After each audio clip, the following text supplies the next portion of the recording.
Sometimes, when we run a heavy software, if the RAM of our device is not enough for that software, or if we run this software with other apps running in the background, the RAM becomes overloaded, and as a result, our device freezes.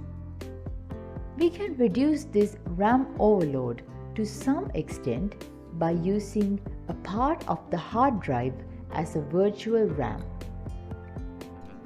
Now, let's see how to use the hard drive as a RAM.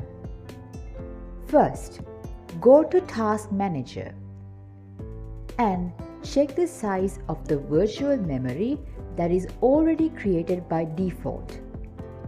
It is under Memory in Task Manager. Then, search Advanced System Settings in Windows Search and open the result. Now click the Settings button under Performance. Now go to the Advanced tab in the window that appears and click on the Change button under Virtual Memory.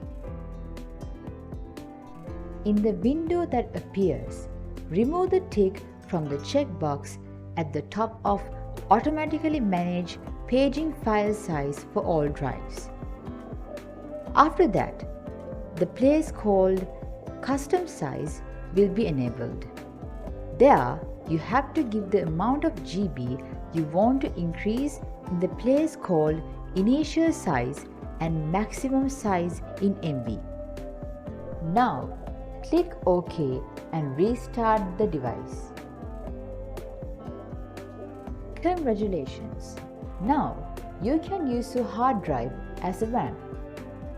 If you'd like to watch more videos like this, like, subscribe and share. Thanks for watching Learn with Abhya.